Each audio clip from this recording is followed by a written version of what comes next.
Insists they will get a funding bill passed in time. Our political reporter and editor, Lisa Desjardins, looks at what the trillion-dollar deal says about Republican priorities and why it faces potential problems on both the right and the left. In the U.S. Capitol, the day started with seeming confidence. Tomorrow we'll pass a responsible bill that keeps the government running. Republican House Speaker John Boehner announced a deal just one day before the federal government faces a possible shutdown. Now, there's a change this time. The Republican written bill has no sign of past shutdown flashpoints, not the health care law, not the national debt. Instead, Republicans are flexing their muscles this time around by filling the bill with other victories.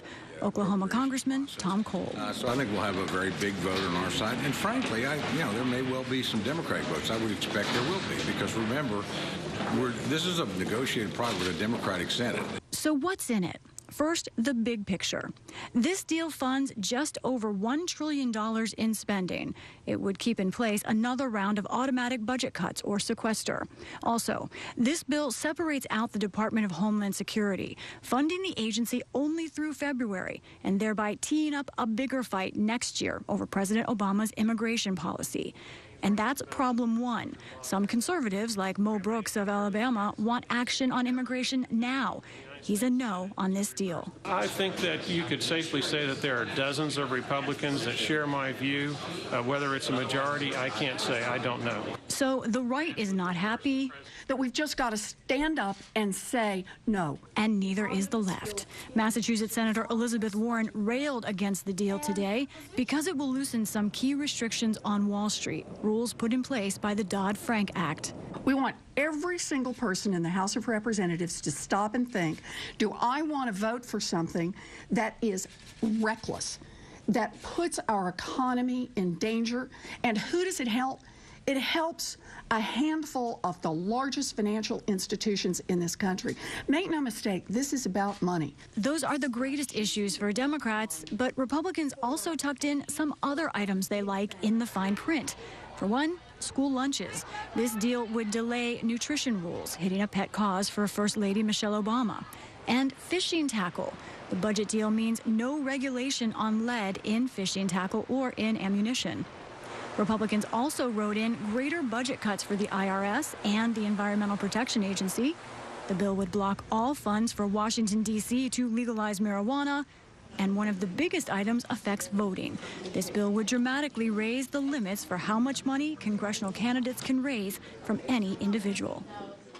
And Lisa joins me now. So, Lisa, this time last night, approximately, we thought there was going to be a deal. Right. But we're watching it. Is it unraveling? Where do things stand? Unraveling is too strong of a word. There is definitely major pushback from Democrats. They are trying, Judy, to get as much leverage as they can at this last moment before a government shutdown. That's House Democrats, and we saw Elizabeth Warren on there very angry about the campaign finance changes. But I have to tell you, I just got off the phone with some Senate Democratic leadership sources. They sound like they want this to go through. They feel they got the best deal that they could. They're ready to make that argument, and they think it's just too close to the deadline. So time will tell. The next 12 hours, obviously critical, because, as a lot of our viewers know, Congress really only operates these days on a deadline, unfortunately. Well, there's clearly some division in both parties, but also among the Democrats, as you were just showing. The leadership may be ready to go along, but then you have liberal Senator Elizabeth Warren from Massachusetts, somebody who's made a career out of talking about consumer rights, who was saying that this idea of easing financial regulations is going to hurt everybody. And let's talk about what we're talking about here, because a lot of our viewers will remember credit default swaps, the phrase probably we never wanted to utter again from the recession. This change that is in this bill deals with those credit default swaps. Those are called derivatives, and this change would allow banks that trade in derivatives, those risky trades, it would allow them to take those risks and get federal government backup. Remember that idea of too big to fail? Democrats say that this allows these banks to take these risks, and the taxpayers would be on the hook to some extent, not fully, but to some extent, more than they are now for those risks. They say that's dangerous.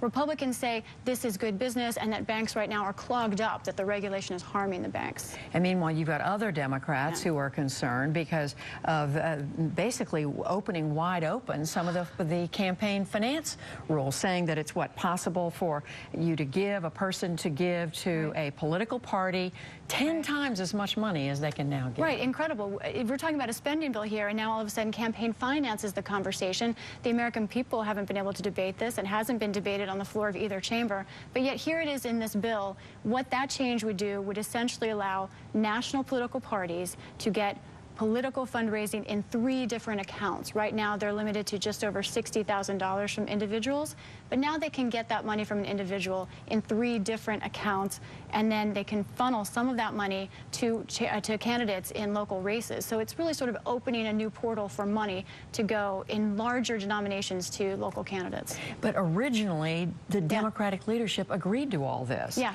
So what's going on here? I can tell, again, Democratic leadership is in a tough spot right now, but they're feisty on the phone with me, talking to my sources. They say that if Democrats who haven't been part of negotiations, saw what Mitch McConnell wanted in this deal, the way he wanted to, in their words, undermine Dodd-Frank, they would be very happy with what they get. They said that there were 7 different items that he wanted to use to attack and undermine Dodd-Frank, also consumer protections, and they said they knocked 6 out. They say that's a good record, but some like Elizabeth Warren say, no, we can't stand for any of this. But meanwhile, as you say, whatever, I mean, if this happens, it's clearly Republicans flexing their muscles, taking a cut out of EPA, the Environmental Agency, the IRS, in effect slapping the wrist of Democrats in a number of areas. That's right, and that's one of the funny dynamics, too, in the Republican Party. They all were hoping to go home, Republican leadership, and say, hey, look what we got you. Look at these things. This is just the beginning. Look at what's ahead. They wanted to show that they can govern to the American people, but instead on this night before a deadline, there's still complications. It's still not entirely clear they have the votes. And Judy, here's what's important to our viewers who are thinking, will there be a shutdown? It's telling that a top Republican source of mine in House leadership told me they have a backup plan.